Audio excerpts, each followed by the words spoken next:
Welcome to the Disability Myth, the podcast where we explore the realities of disability with handsomeness, humility, and hamminess. My name's Dominic, and I was born with a fatal neuromuscular condition called spinal muscular atrophy. My co-host, Uriel, and I tackle serious issues, but we don't take ourselves too seriously. SMA and boats. How did that go? SMA and boats? Yeah. I mean, you think about it, boats are just not as wheelchairs. We're here to share stories, break down barriers, and remind everyone that we're not so different. So hit subscribe and let's shed light on some myths. Well, hello there. Hello. And welcome back to another episode of The Disability Myth. I am, of course, your handsome, your humble, your hammy host, Dominic Trevathan, and alongside me, as always, the equally handsome, humble, and hammy, Uriel. What's up, bro? How you doing? Hi. There's a new remote here.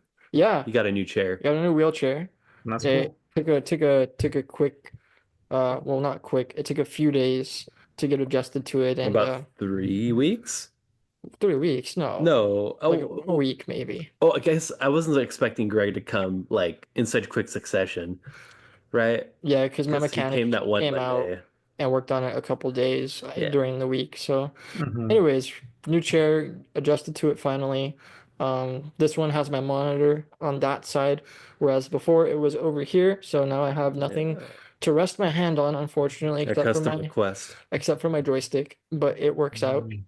And Okay. so yeah, we are excited today to be talking with Josué Medrano, a counselor who lives with cerebral palsy. So welcome on, Josué.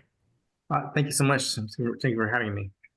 Yeah, And, I good. appreciate it. Yeah, no, we're excited to have you, man.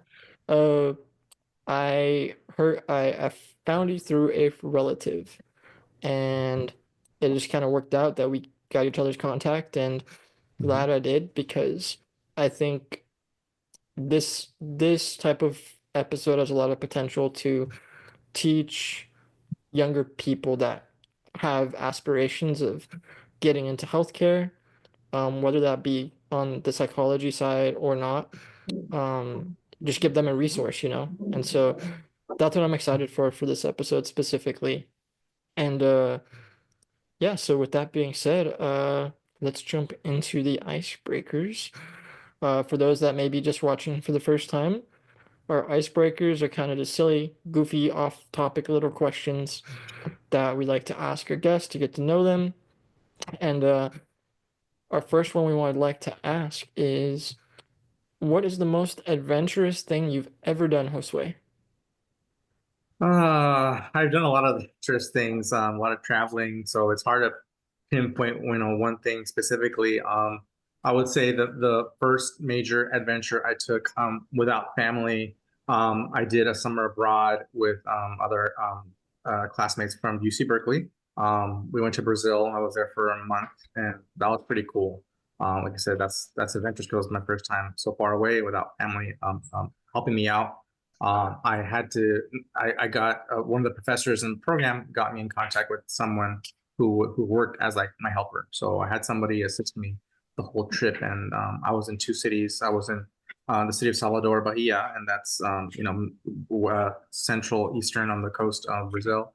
And then after that, we went to Rio de Janeiro, and we were there for 1 week. So 3 weeks, sorry, 3 weeks Salvador and 1 week in Rio. And he also flew with us down there, so he was there the whole time with me. And yeah, that was pretty adventurous. That's so cool. Yeah. See, that's why I love this podcast.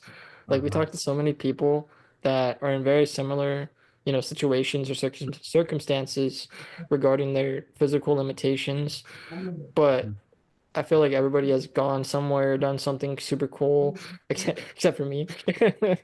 I just like to live vicariously That's through our not guests. true. You gotta give yourself more credit than No. that, buddy. No, that's just Yeah. something I always wanted to do, that I never did was travel abroad when, like, I was at UCLA, but I just, never bothered. No. It's okay. I mean, it is hard. It's not easy, and um, I've gone a little bit quiet in that realm in terms of adventuring by traveling. Hopefully, I get to pick that up soon again. And I'm actually not done with my PhD. I'm not a holder of it yet. Almost. I'll be defending my proposal hopefully next month. And That's exciting. thank you. Once I get past that, then hopefully I'll just do my research and then get that writing and then I'll get it done. So hopefully by the end of maybe the summer or early fall, I'll be done with it, hopefully. If you don't mind me coming up with a question on the spot here, what's that like writing a proposal for your PhD? Well, like this whole past term, I've been basically coming up with a PowerPoint, and this is the worst PowerPoint I've ever come up with because it's it's basically I have to just give an outline of what I'm gonna write about, and I have to go back, and my professor told me no, change this, change that, and like I've realized like they didn't really read what I wrote because there's changes they should have told me a while ago that I'm barely making now, and like so it's a big headache doing a doctorate. It's a very big headache. It's people say, well, oh, well, yeah, well, no wonder. Well, you're in it, you're doing it. I'm like, yeah, but it's still not. It's not what I expected. It's not so much. It's like hard to write. It's just like it's just I think the whole back and forth of your professors and different professors looking at it and like they're not on the same page and like not communicating exactly what you need to change or changing it one way and then later on changing something else. It's like that's the headache part. Yeah, and I believe the professor is kind of like a mentor or a guide, and like to like help you like do it. I forget how it's done. Usually, you have like some sort of like person that oversees. A dissertation chair. Yeah. Yeah, and then who are you pitching it to? Well, the faculty, I think three staff. I think three different staff that will probably, review, when I present. And ultimately, it's my chair, right? My chair is the one guiding me the whole time. But she's reviewing it as I go along. But I also, in my program, we're required to send it like to the writing center, and the writing center reviews it and tells you what to correct based on grammar and spelling. And another one reviews it based on reviewing it on content. And then also my chair, she looks at content. And then yeah, it's just a lot. And Wow. yeah, it's a lot. It's a lot. It's a huge headache. And I have been in this program too long. I've been in the program for 8.5 years. And so I should have been done with this a long time ago. And that's what upsets me about like higher education, especially doctorates, is like they say, oh, this is a 3-year program. And no, it's not a 3-year program. It's like if you're perfect without any obstacles or everything that's going to happen, then yeah, maybe you can do it in 3 years. But even so, that's not even the correct time frame. It takes a lot longer. Oh yeah, Dominic knows. That's my gripe with like education. It's like they say 3, 4 years, but like family emergencies, this, that, mental health. Sometimes you gotta like take a semester off. You never know what happens. Yeah, it's crazy. But that's really cool. Yeah, Yeah. because I know very little about PhD programs, but like I know like in some fields it's like not only getting all this, but getting the funding and pitching it to the right people, like a bunch of like craziness and like all that stuff has always like intrigued me. Yeah, yeah. So I think, I would probably, I don't know if I would go back and like not do it, but now that I'm in it, like, that's what I say, like, I'm a minute now, I gotta finish it, I had to actually ask, I used up all my extensions, so I had to ask for a policy exception. So I got more extensions. So I got about a year and a half to finish. So that's when my chair is not too much under pressure right now, but yeah, hopefully if everything goes right, I should finish by the end of summer, maybe early fall. Hopefully, with no more hiccups. But I do have like about a year and a half left to finish. Fingers crossed. Yeah, no, Yes. best of luck. Yeah. Yeah. Sounds Fingers cool. typing in this Fingers case. typing. Yeah, fingers. Yeah. Oh, yeah. Okay, speaking of Yeah. that, so you're multilingual. So are you writing Yeah. your paper in English or any It's other English. several languages you speak? No, English. I probably need to correct more of my other languages, but yeah, it's in English. Okay. Yeah, And thank just you. so we kind of briefly mentioned it before recording. What languages do you all speak, and how would you say you've learned to speak them as well as you do? Yeah. Well, I know Spanish because my family is Spanish speaking, so I grew up speaking Spanish at home, and obviously English in all my education. I know some people, especially I think very popular in a lot of Latin concentrated states, like here in California. There's English immersion classes where they have Spanish speakers and teachers speaking Spanish, and then also in English. But I was not part of that. All my education was in English. So I just grew up, I think I have a good ear. That's why I think I picked up on languages. And just Spanish at home, and I in high school took Spanish for Spanish speakers and like AP Spanish Lit. Um, but yeah, I just had curiosity of learning more languages, and so I picked up a couple Portuguese classes in college when I was at UC Berkeley, and like I mentioned earlier, my travel to Brazil, and I then later on, after done with my bachelor's, I want to learn Italian, and so I pick up some Italian classes. There is a local Italian speaking group, which actually the professor who works at the local college, he actually runs those groups, and he's retired now, but he still runs those monthly groups. I don't go to those anymore because I'm really busy. But I would practice my Italian and that scenario too. And besides the classes that I took, and Hebrew, just picking it up, I had some Hebrew classes, and I can read it. I can pronounce it. Like I don't know everything I read because I'm not like that advanced, but I think it's pretty cool because that's my current pride because Hebrew along with other Eastern languages like Japanese or Chinese or Arabic, they're completely different than the Latin based or Greek based languages, and read from right to left, and in Hebrew the words can be arranged any way. They don't have to be arranged like a certain way, kind of like an old Latin, right? Latin and the classical Latin, they can be arranged basically any way, and just depending on how the word is spelled, and you can understand what it means. It doesn't have to be, spelled perfectly like it is in English, right? From left to right. Okay. Like, it can be arranged in various orders. Hebrew too, it can be arranged in various orders, and you can pick up what it's trying to say. But yeah, you read from right to left, and the cover is from the right and then to the left. So it's interesting. So now I feel confident. Maybe one day I can learn Japanese. Heck yeah, that's so cool. Yeah. I'm so Mhm. jealous. Imagine being able to read Berserk or like other mangas in actual Japanese.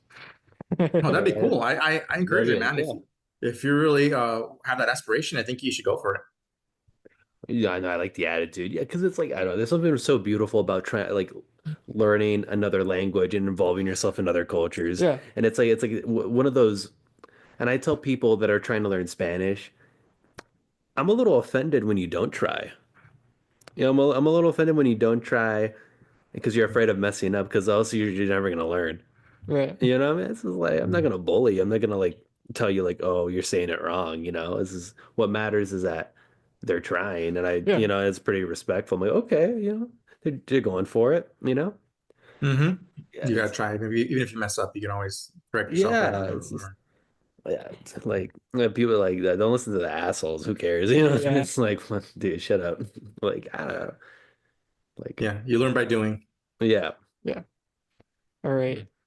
If you could go back in time and give a piece of advice to your younger self, what would it be? Um, I don't know. When we're young, we're naive, and sometimes we have to learn by experience. Sometimes things happen, you know, um, that we just can't predict everything that happens. So I don't know. I don't know what I could say to myself. Like I said, I was mentioning, kind of alluding to earlier, like, oh, I don't know if I would have been in this program. I was originally in a clinical psychology program, and I got two C's in two classes. And for a doctor program, you can't get C's. Hmm. You have to get B's or above. You can't get C's. C's or D's in a doctor program, in a graduate program too, any graduate program, I believe. And so, my program brought to my attention. I was living in Virginia, by the way. Besides all my travel that I've done, I lived in Virginia for 3 years. That's when I went to go start my clinical psychology program.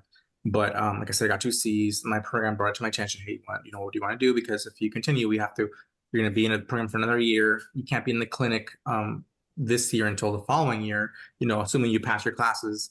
And so I had to make a choice. And then one of my professors, who was my academic mentor, he told me, he wasn't, I don't think he was in cahoots with the other professors, but he did suggest, hey, you know what, you might want to consider the counseling program we have too, because, you're basically going to do the same thing that almost same thing that psychologists do, similar training, the education is not quite as extensive. The pay, in many cases will be, relatively, similar. So that might be better for you. And I listened to that advice, and I switched to counseling at that moment. So I was in Virginia for another 2 years, so a total of 3 years, and a lot of my credit transferred over. And yeah, I think that was a good choice. But like I said, I'm not sure if I maybe could have stayed, because they couldn't kick me out, because they were damned if they do, they're damned if they didn't. They didn't want to Yeah. they didn't want to let me go because that looks bad, but they didn't want to also hold on to me because, like, what if I fail, right? There's that risk of, okay, well, if he fails again, that's not looking good on us because we let him in the program. Yeah. Yeah. So it is a tough choice. I don't know. You can't predict everything, but I made the choice of switching to counseling, and maybe that's why I'm in a doctorate program right now because I wanted to get a doctorate. So that's why I'm like, I didn't get to do that. I chose not to do that, right? I could have stayed, but I chose not to stay in that program. I didn't want to go through the burden of being another year in that program. So I finished my counseling degree, right on time, fast track, because I was only there for 2 years and more. But I want to continue that dream of getting a doctor. So that's why I chose to enroll in a doctorate program when I came back here to my home. Gotcha. Well, that's Yeah. good. I appreciate the honesty and like the what's the word? Yeah, the honesty and Just the the real response. openness. Yeah, the Yeah. openness. Yeah, because it's like for some people that are like never done like an upper division like courses or gone for programs like that. Like I would have I would have not. Yeah. Yeah, I wasn't aware of like this the C's or D's thing. I never. Mhm. Yeah. Yeah. Not like undergraduate when D's get you by, but no, C's are D's in graduate work. Okay. Yeah. Yeah. Yeah. Also like the politics and like the discussing like oh all that. Yeah, Yeah. that Yeah. stuff like oh like The completely the like bureaucracies everywhere. And when I get to one of the team professors, they called me in the office to address all this. So my C's I got from the same professor, right? So I got two C's Mm. from the same professor. So that's a little, suspicious, right? Like what's going on? Why was it that professor? Why was it different? So she was part of that team. So I'm like, they probably thought me I was gonna, attack them and stuff like that. That probably Um, ready to like defend themselves. Could have, but I was already old by that time. I was in the program. I was already. I'm 41 right now, and so I was 31 when I had to make that choice. And yeah, I could I should have I could have said, you know what, well, I got two C's by the same professor. Why? That's a little strange. That's the same professor gave me a C. You know.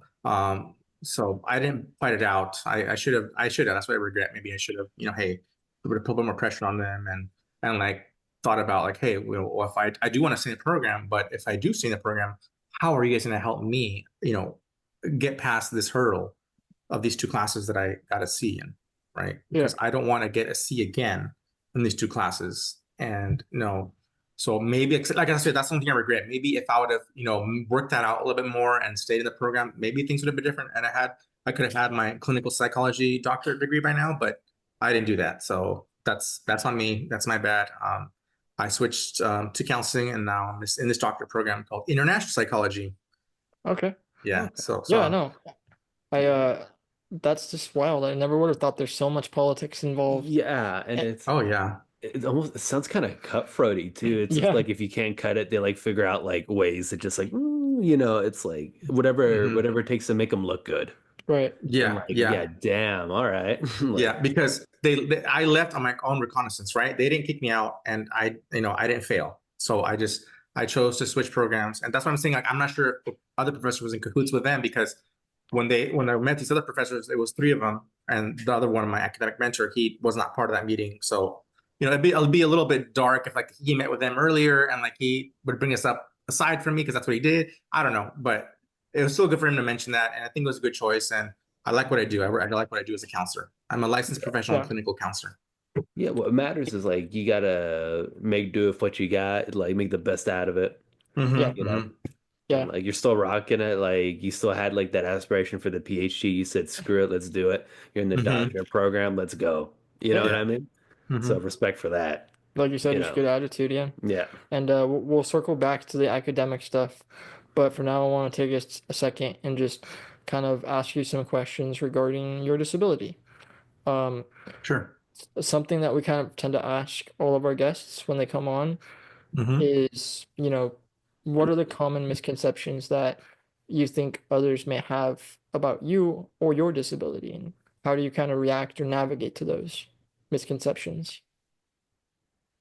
Um, I don't know. I mean, it could be various things. Like if we're talking about like right now, like in my work, maybe it's maybe it has nothing to do with my disability, but it's me as a since I have a different kind of I work in a setting with different employees. So I'm employed by somebody, they're employed by somebody else. So it's not it doesn't mesh well. And when but that might be because of that circumstance, not necessarily a disability. So I'm not quite sure if my disability has anything to do with it. But I think a common theme, I think that I'm reading at stuff and just research that I've done is like people assume people with disabilities don't have any emotional, social needs or even sexual needs, things like that. So I think that's the biggest misconception, right? You're Yeah. disabled, so you don't have the basic needs that regular people have, but we do. Yeah. Yeah. I mean, that's a big one. Yeah. Yeah. And Yeah. it's like, I know Dominic and I talk about it like all the time. It's just like a very ableist society, and people don't think about it, just like very individualistic. Um, yeah, well, America is very Yeah. individualistic, and people just, and a majority of people are able-bodied. So it's just like me, me, me, me, me, and it's like they just kind of like only focus on themselves, and they fail to forget that like other people also have those similar needs or wants, and it's like, Yeah. and it's almost like a little dehumanizing at times, and it's a little crazy. And That kind Yeah. just to add on to that too, it's something that I think is especially taboo on social media and the internet as well, in my experience. yeah. You see very seldom disabled content creators that are pushing, you know, content around those needs. Like I can think of one disabled, what is it, OnlyFans content creator? Yeah, Yeah. yeah. Mhm. And it's just like I feel like there's a kind of hole in social media, a void, if you will, Yeah. for content like that. Yeah, and it's like I Yeah. wonder how much of that is like this like the stench of ableism where it's kind of like you see OnlyFans shenanigans across like social media all the time, but like when it's disabled people, it becomes almost more taboo Yeah. than just regular OnlyFans, and like Yeah. that's a little wild. Exactly. Yeah. Yeah. Yeah. Mhm. Yeah, so I think that's the biggest thing. What I try to do is to if people offer their help, I try to accept it when I can or when as much as I can. And if I don't accept it, I try to be nice and be thankful if someone wants to help me out. Because I don't know, maybe the next person does need the help, and I want to make that person feel comfortable that somebody else after me might need that help more than I do, So, Yeah. I try to, I don't think I'm really rude. I've never been really rude. I try not to be. I can't say I ever was, but I can't. I try to make my best effort to be thankful and be nice to those who offer help. Yeah. Kids do that all the time. I like when kids do that, they offer their help, and that's so awesome, because they see that they need, the need that a person has. And I try to make that so they can see that people do have needs, and it's good to help others. Um, because some people don't want it, but that's okay. But when I don't want it, I just try to let them rest assured that their thought matter to me. Yeah. I like that. That's cool. Hmm. This reminds me too of a conversation we had with our friend Victor on last season. And Victor has one arm only, like he was born without one of his arms. He's a Hmm. congenital amputee. And we were talking with him about how people often see him and want to help him. And it's just ironic because there's instances where he just doesn't need the help. And what they do, he can do just fine himself. But a lot of people take, what they see of, the person with the disability and jump to the conclusion like, oh, I need to help them. Even though the example he gave us was really funny.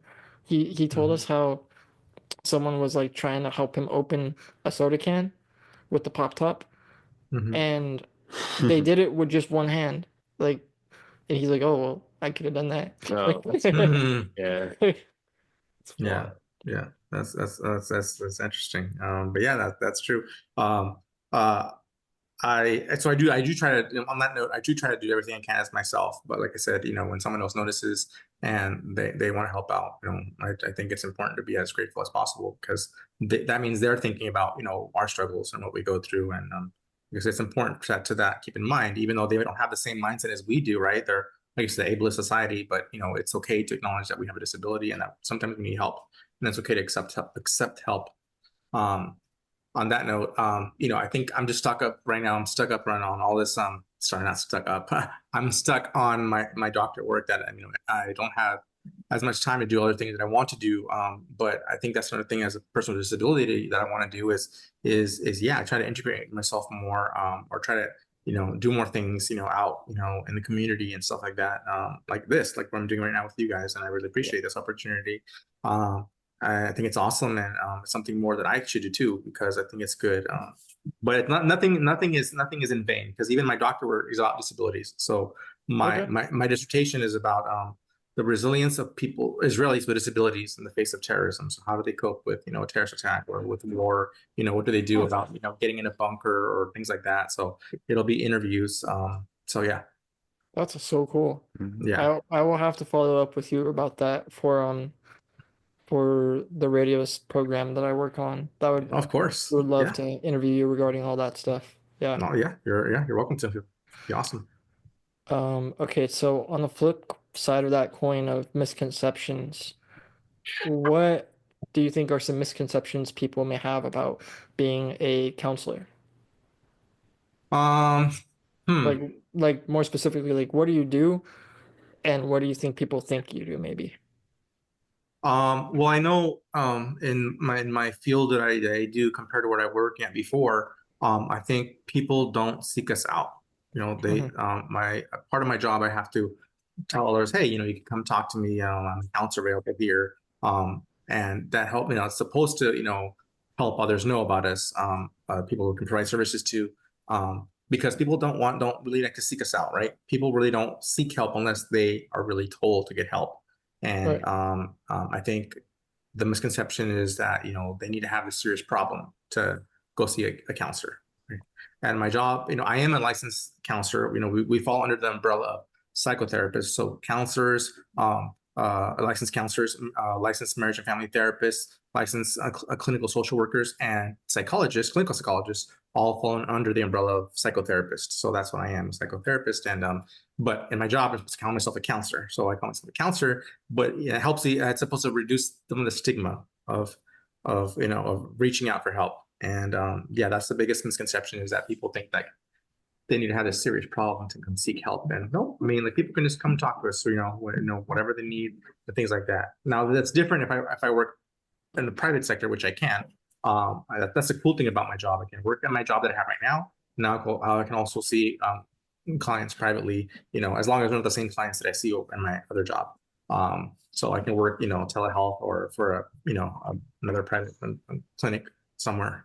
So yeah. That's cool. And I would think just seeing a counselor and talking to them is an act of kind of preventative medicine in and of itself, right? Oh Because yeah. Yes. like you said, Yeah. people don't think they need to come unless they have Yeah. this major issue. Actually, Hmm. I had lunch with somebody that works in counseling like a couple weeks back, and we were talking about the field and whatnot. I don't work in it, but he was just expressing to me his experiences and whatnot. And one thing that came up was this very topic, where the importance of community counseling and all these things, because he said like people that come for the door are kind of like the thing that most people say is like, oh, I should have come to you sooner. Hmm. Like I should have been Hmm. here like 5 years sooner. Yeah. Like, and like Yeah. they almost like they wait for it to just kind of like get worse and worse and worse. And he said it might be attributed to just the healthcare system in America. We don't really like care all that much about preventative care. We just kind of like Yeah.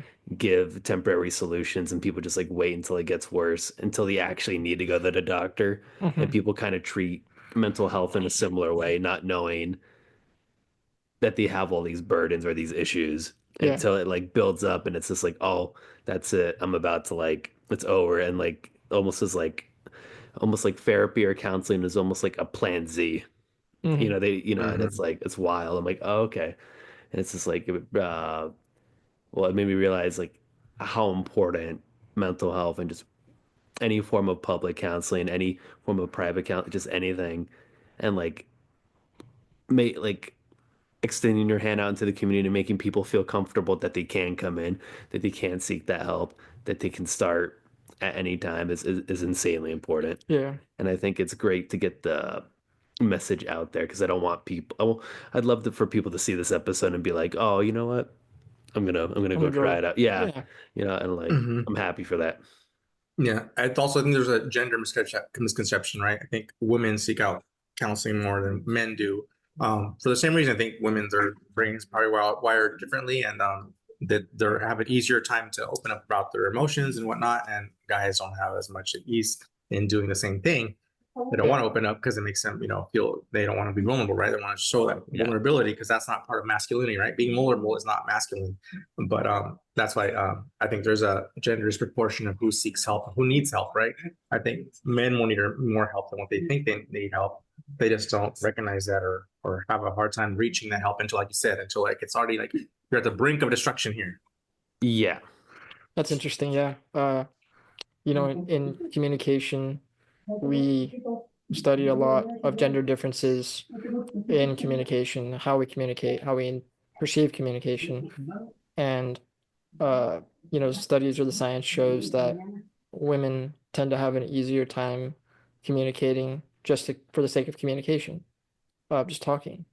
But men, for some reason, uh, have to be engaged in a task of some type Mm. in order to foster a communicative environment. And that's why I think it's something like uh, men on a sports team or a collaborative kind of team tend Oh, to I have see. much better communication, more precise communication.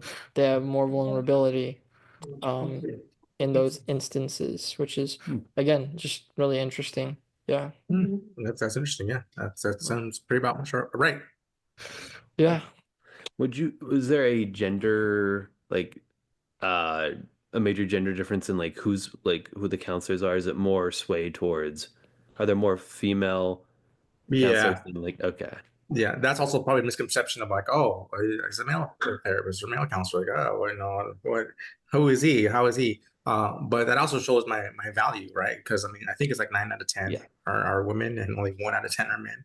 But Yeah. we're very valuable men Yeah. as counselors, as therapists. We're very valuable. I was ranting to Dom about this like weeks ago. I don't know if you remember, but I was explaining to Dom where just more positive male figures in societies. I'm not talking like the sports players, the famous wealthy people, but just like regular everyday down to earth like good people that can like Hmm. share and inspire just like those positive masculine traits and like show people like oh you don't have to be this closed off weird whatever thing that Hmm. society thinks you should be.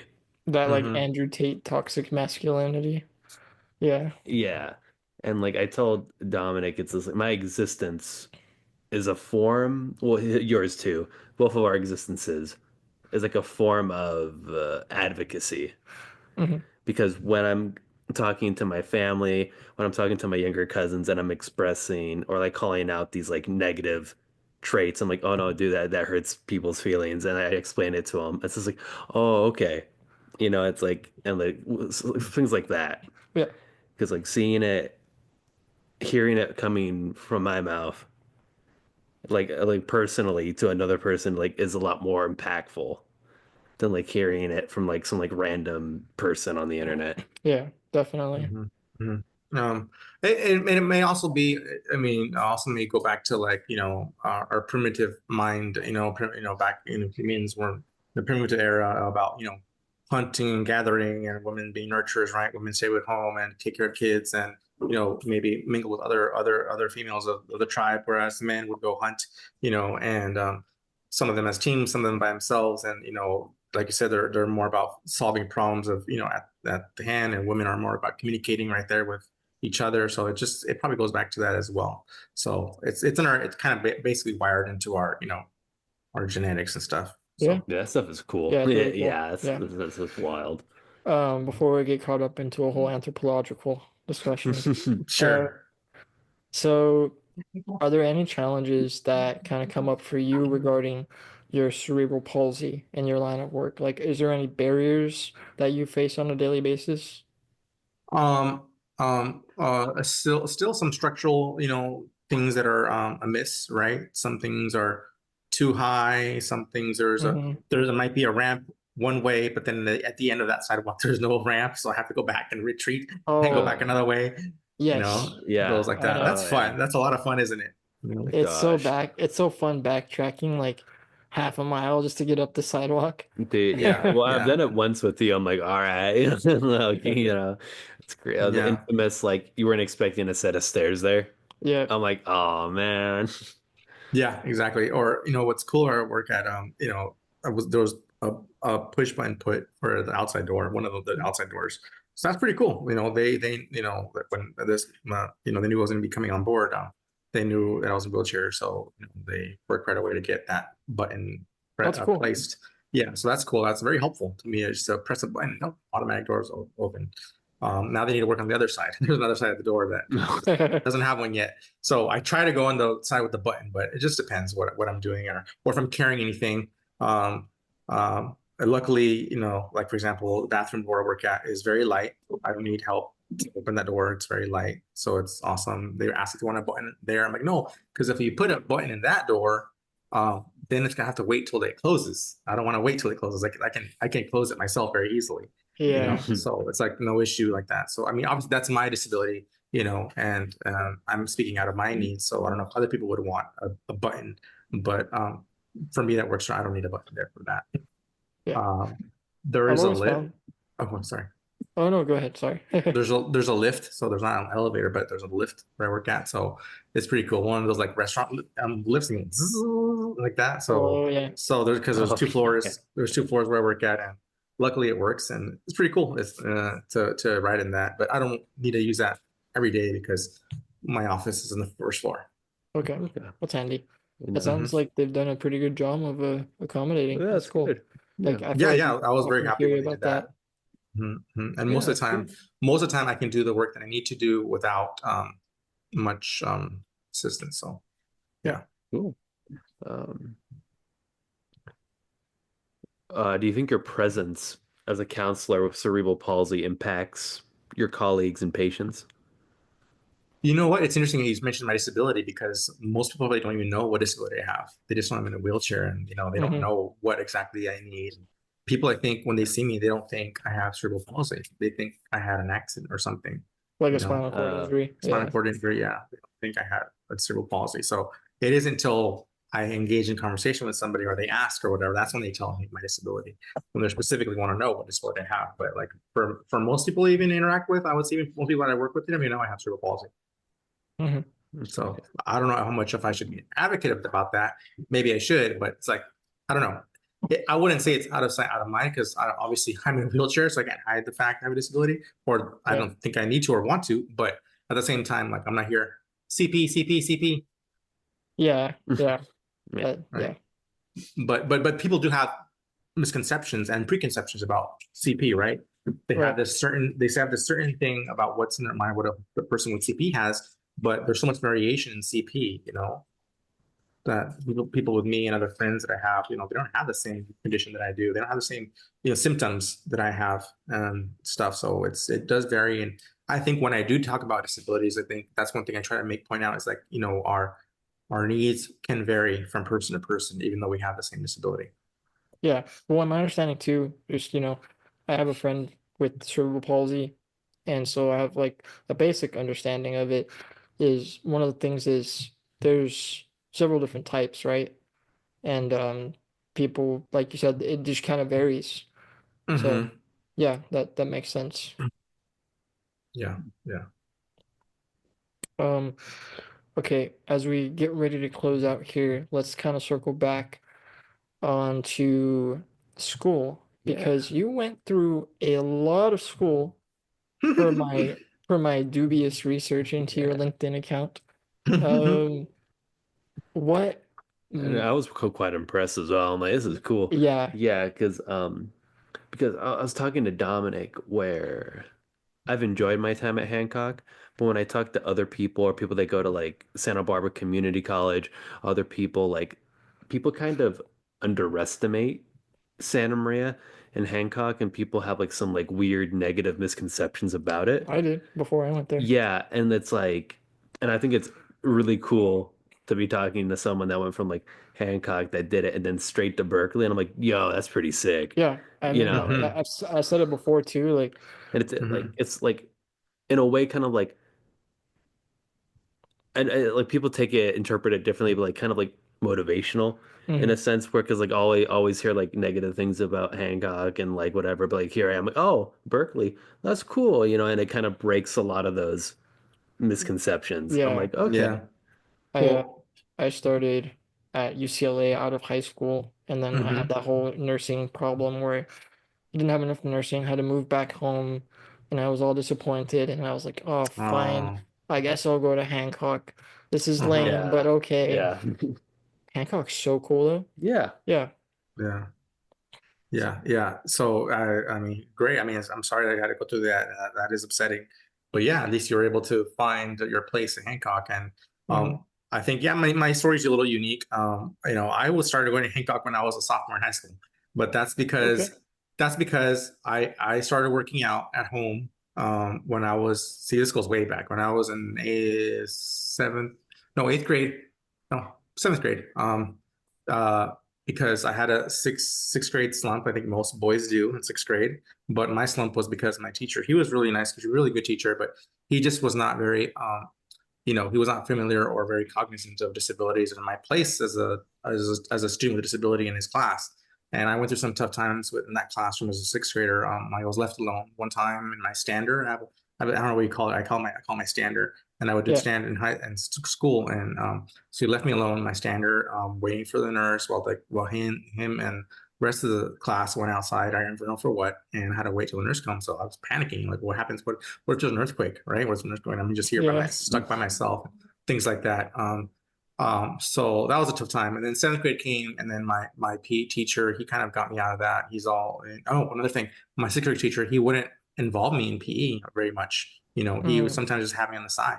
that sucks. They play volleyball. I would just be like there watching. That's So so lame. yeah, like I say, he's a good teacher. I don't hold it against him. He was a good teacher. He was fun too, but I think I was left out in many situations where he could have probably involved me more. Anyways, let's go to the future. Seventh grade, my PE teacher. Actually, back in sixth grade, I met this guy. My PE teacher for a special like event. He did a tumbling exercise for PE for our sixth grade class, and so Yeah. he had me involved too. He had me involved. He said, "No, don't stand there. Here you try this, try that." So that's the beginning of like, oh wow, I can do stuff. And yeah, in seventh grade, the same thing. He was my seventh grade PE teacher.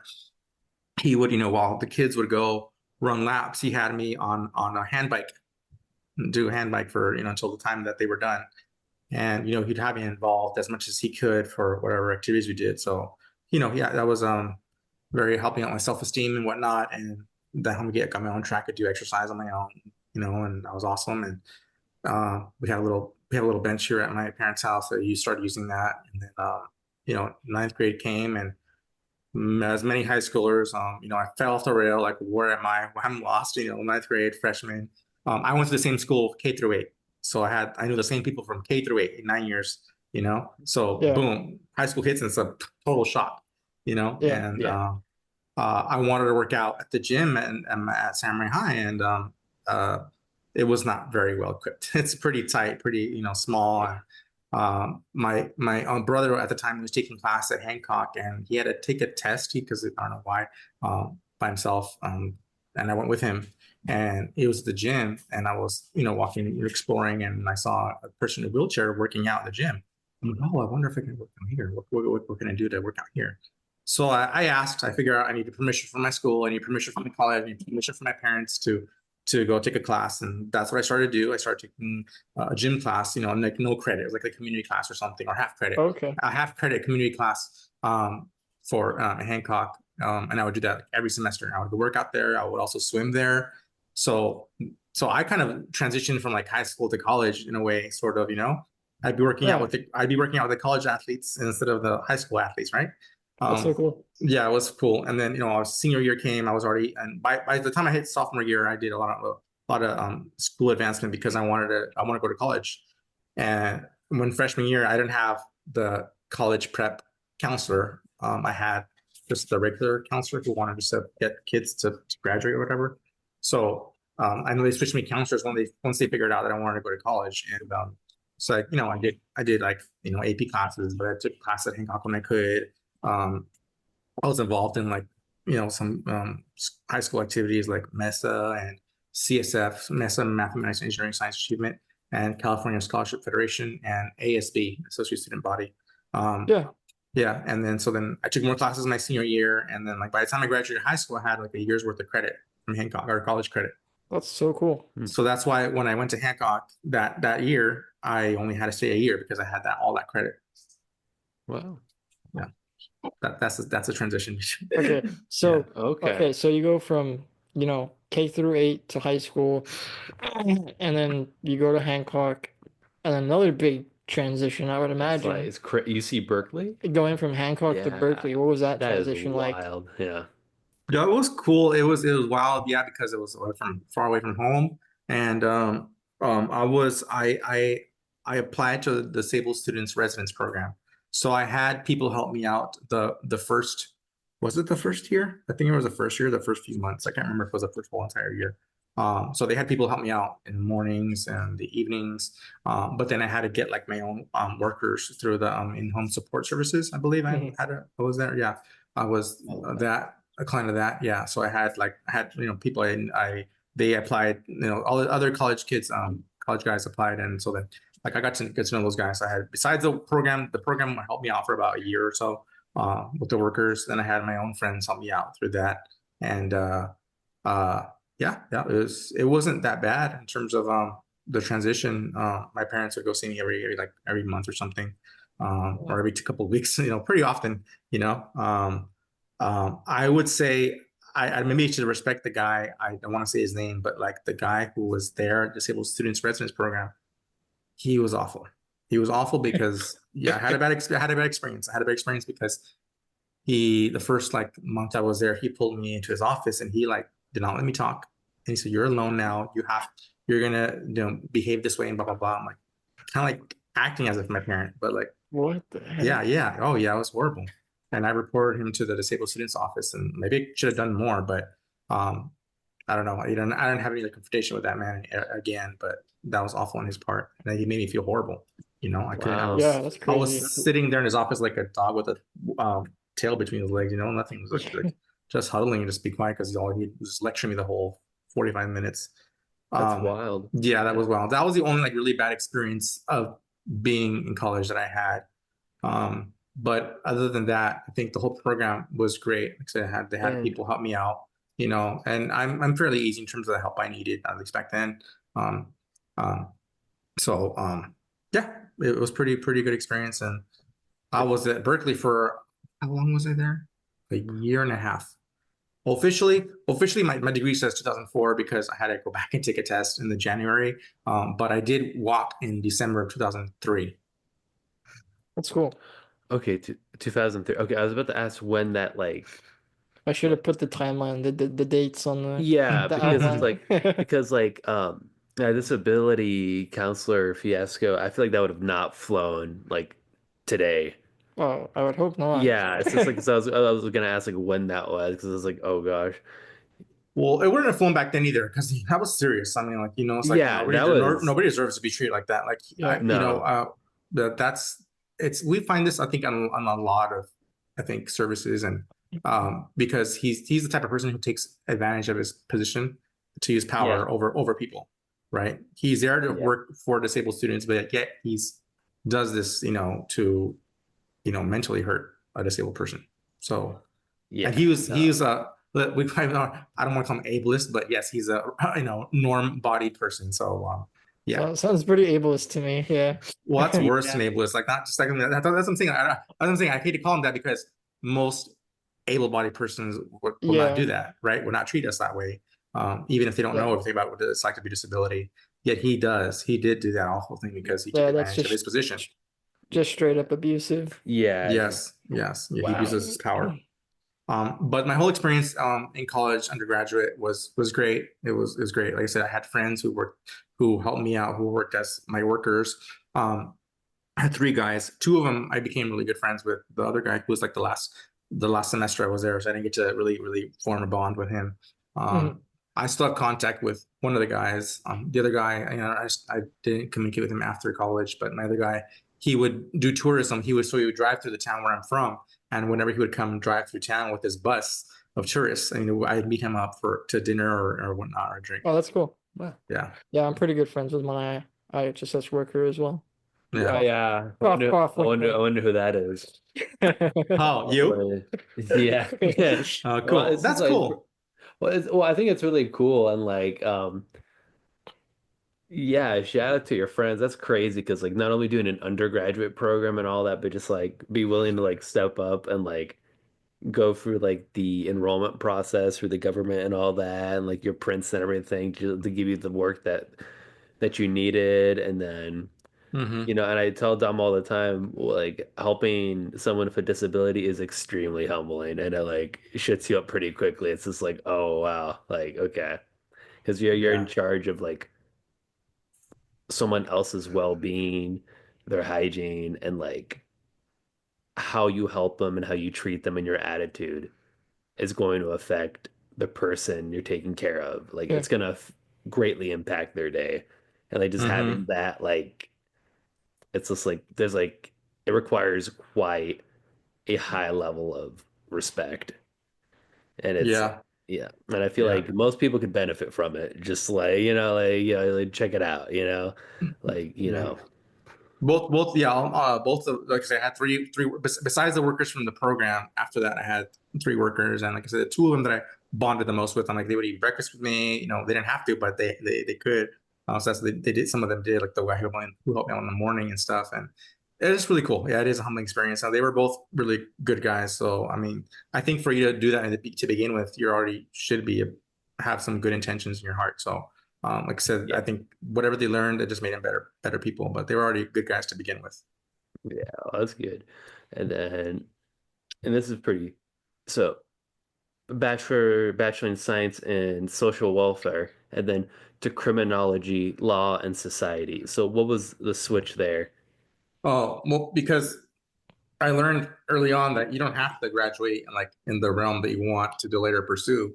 I chose a social welfare degree because I wanted to transfer out of Hancock as soon as possible. So that's another thing I could have waited. I could have waited another semester, and because to transfer into psychology, I had to take like two or three more classes. To transfer to sociology, I had to take two or three more classes. But to transfer to social welfare, I already had everything. I had my basic psychology class, my basic sociology class, and basic stats. So I had all that so I could transfer in a year. So that's why I chose that. Not necessarily because I wanted the best out of that route, but I said, well, that's the fastest route that I can get out to graduate from college, and I can pursue something else that I want later on. gotcha. Right? Yeah. Yeah. So it was all right. I mean, it was not like, hey, this whole best program I could have chosen. Like I said, maybe could have waited to transfer with the other psychology or sociology degree. But like I said, I already had my plan that I want to go for another degree, and I don't have to have the same degree to get double Yeah. bachelor's and master's in psychology, whatever. So I could move around. There's a lot of movability in terms of what we could study, especially the social sciences. Yeah, I see. Yeah. Like, because I know plenty of people that did that went to law school and their bachelor's degree isn't necessarily in law or anything. It's Yeah. just like either it's like communications or like nursing or whatever, then they just pivot to like law. I'm like, okay, Yeah. like for like a master's degree. And so then did you physically move to Virginia for Regent? Yes, yes, yes. So UC Irvine, it was all online except the first like intro course. Intro course was like a week long. So Uh, my mom went with me. I stayed in Irvine for a week, or I can't remember if it was like a week or longer, but it was like I think it was a week. Oh, And then everything else was online. Everything was online, and gotcha. yeah, so I did that from home. And Virginia, yeah, that was the next biggest thing is moving to Virginia and living over there, and that was cool too. And I actually I had to pay my workers over there. I did not apply for HSS in Virginia, so I had my way to pay them. And I paid for my workers. Oh wait, I did have Medi-Cal there, but that was the second and third year. So the first year I did pay for my the first year I paid for my workers. So but Virginia, yeah, that was a cool time too. I had a blast. We had fall break and spring break, and I would go every time I went down to Florida. Nice. Except one time I went to Charleston, South Carolina. And then the last vacation I had, I didn't go anywhere because I had to save money because for my graduation, I was going to pay for my family to have dinner and all that stuff. But yeah, I had fun. I had a good time in Virginia. That's so Then I'm cool. assuming Chicago University PhD online. Yes, Okay. I had to go over there for residency though. But I've done both residencies, and that's all I need to go over there for. And then if I want to graduate on stage, I mean, I can go there. But they also have other campuses. So like if I don't make the graduation for Chicago, I can graduate in Washington D.C. or L.A. So we'll see. That's so cool. Cool. Best of luck with Anything that. else? Yeah. Yeah. Thank No, you. Thank you. I You think have another question? You my can ask me another one. You can ask me one more. yeah, no, my last little send-off question. I always kind of like to ask our guests if they have any advice for those looking to get into their field. So do you have any advice for those with disabilities looking to get into healthcare or social welfare, to, go through what you have gone through schooling and Um, whatnot? I I think that